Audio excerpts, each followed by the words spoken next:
Hi everyone, thank you for tuning in. In this video, I'll be discussing the easy cooking tips for working moms. If you live in the Western world, you will understand why people would ask this kind of question and how they would love to make it better. So fasten your seatbelt, sit tight as we dive into this topic in detail. And at the same time, I'm taking you for a ride.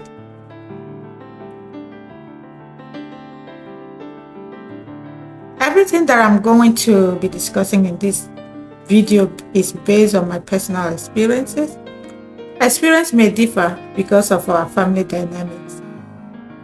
So let's go into the topic. I found this question and somebody was asking, how can I make my cooking time easy? Or the best tip for easy cooking time for moms. So because I resonated with that question in my own personal experience, I've lived here in Canada a bit longer, and when we started, it was rough with no family, no help anywhere. It's just me and my husband and my kids. So we struggled over taking care of kids, work, school appointments, and all those, Canada and the system. So I had to figure out on my own. I tried different things, and I also figured out few things that worked for me, and I sticked on it.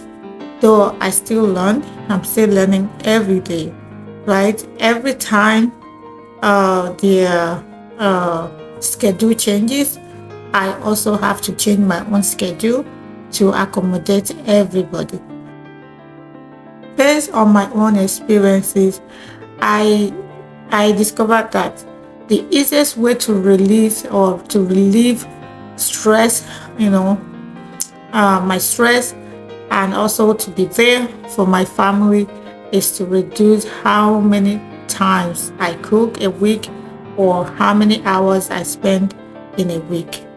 So now let's go into the first tip, what I do. Meal planning and prep.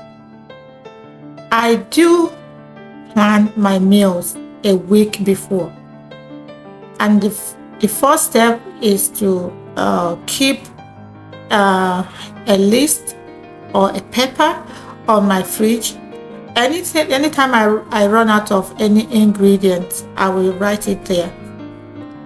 So if I'm cooking on Monday next week, and today and this week Monday, I've already done my shopping.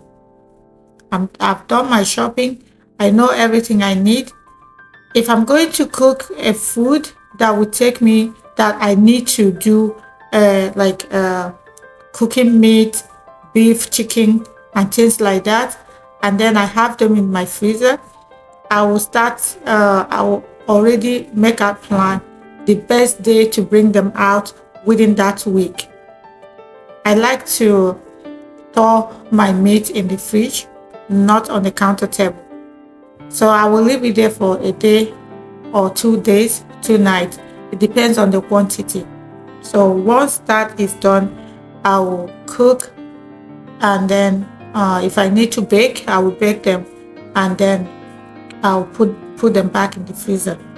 The ones I'm going to use, I will keep in the fridge. So if I need to, if that food that I need to add vegetable, a night before the day, I will take like few minutes and wash them, clean it, and then cut it and keep it in the fridge for the next day. So all those little here and there helps a lot to reduce your cooking time the next day. So our next tip is to make do all your cleaning and cutting in advance. So like I mentioned, the vegetables, wash them, clean it.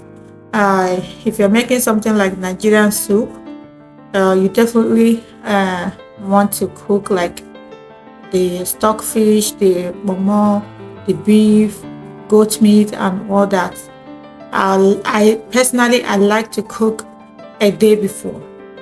If I cook a day before or 2 days before, the one I'm gonna use that day, I will keep in the fridge. The rest I will portion them into a small into freezer bowls, and then I will save them in the freezer for another 1 to 2 months. So in the next 1 to 2 months, I won't bother cooking meat or stockfish or or things like that. So that's just another tip. If you want to cook something like beans and your time is very tight, you want to make your beans faster, it's good to soak your beans like 1 hour to 2 hours. And then you can also cook your beans like 30 minutes a night before the next day. If you cook like 30 minutes, cover it up in the pot, the next day is almost done.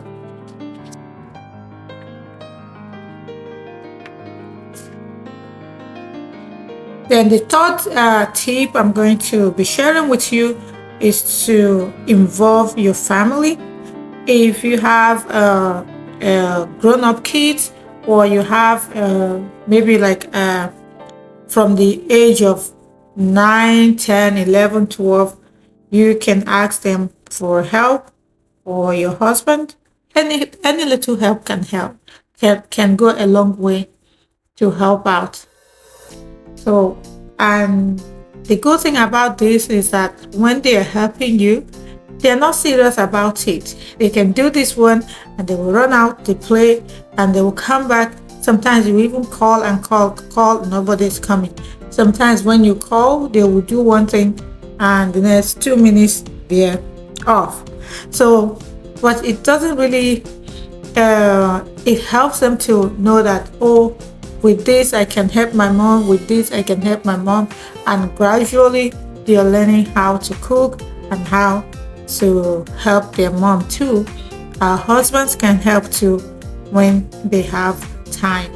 Okay, so generally I believe that to make your cooking time fun and easy,